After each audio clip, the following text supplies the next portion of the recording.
Sur les routes bordées de glycéridia, les jolis négrillons qui digèrent en extase leurs racines cuites avec ou sans sel sourient à l'automobile de grand luxe qui passe.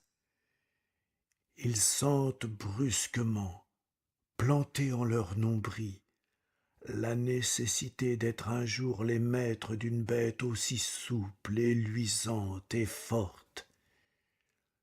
Des années plus tard, salis de graisse heureuse, on les voit donner miraculeusement la trépidation de la vie à des carcasses de rebut cédées à vil prix.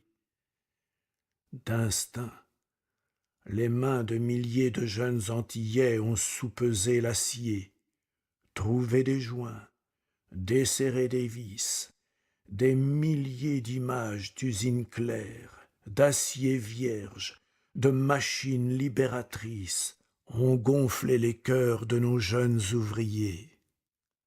Il y a dans des centaines de hangars sordides où rouille la ferraille une invisible végétation de désir.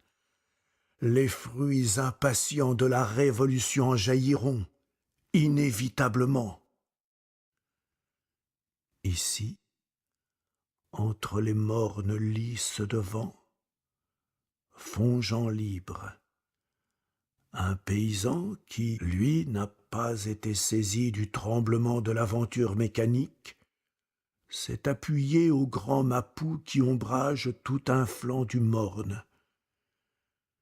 Il a senti sourdre en lui, à travers ses orteils enfoncés nus dans la boue, une lente poussée végétale.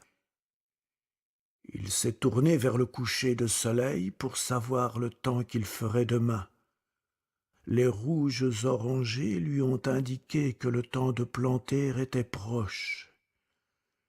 Son regard n'est pas seulement le reflet pacifique de la lumière, mais il s'alourdit d'impatience, celle-là même qui soulève la terre martiniquaise, sa terre qui ne lui appartient pas, et est cependant sa terre. Il sait que c'est avec eux, les travailleurs, qu'elle a partie liée, et non avec le béquet ou le mulâtre. Et quand brusquement, dans la nuit caraïbe toute pavoisée d'amour et de silence, éclate un appel de tambour, les nègres s'apprêtent à répondre au désir de la terre et de la danse.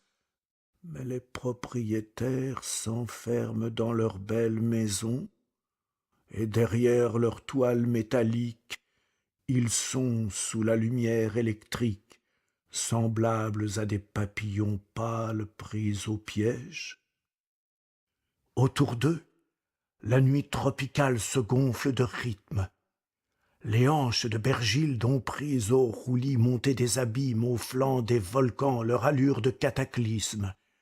Et c'est l'Afrique elle-même qui, par-delà l'Atlantique et les siècles d'avant les négriers, dédie à ses enfants antillais le regard de convoitise solaire qu'échangent les danseurs.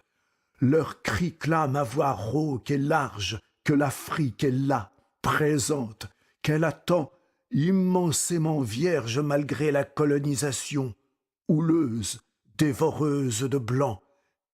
Et sur ces visages constamment baignés des effluves marins proches des îles, sur ces terres limitées, petites, entourées d'eau comme de grands fossés infranchissables, passe le vent énorme venu d'un continent.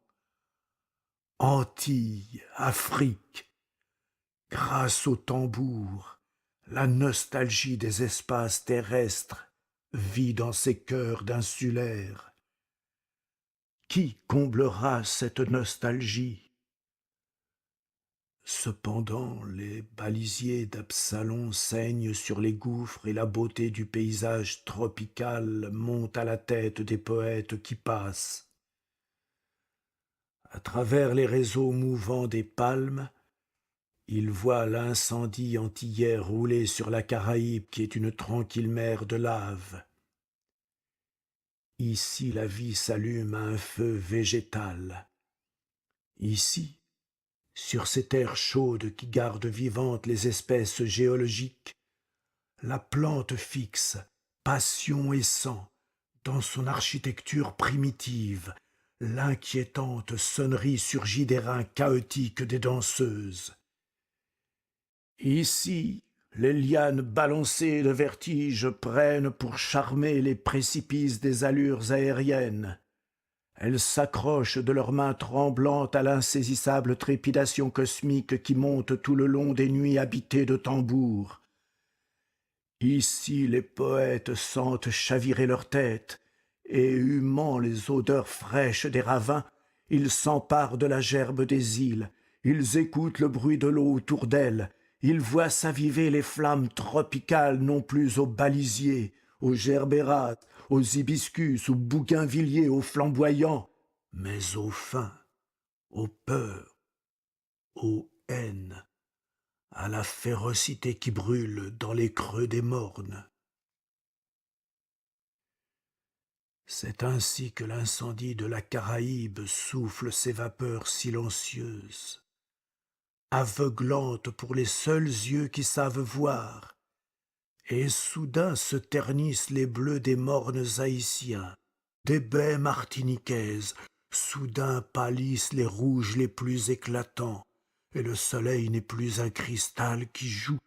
Et si les places ont choisi les dentelles des Parkinsonias comme éventail de luxe contre l'ardeur du ciel, si les fleurs ont su trouver juste les couleurs qui donnent le coup de foudre, si les fougères arborescentes ont sécrété pour leur crosse des sucs dorés, enroulés comme un sexe, si mes Antilles sont si belles, c'est qu'alors le grand jeu de cache-cache a réussi. C'est qu'il fait certes trop beau, ce jour-là, pour y voir.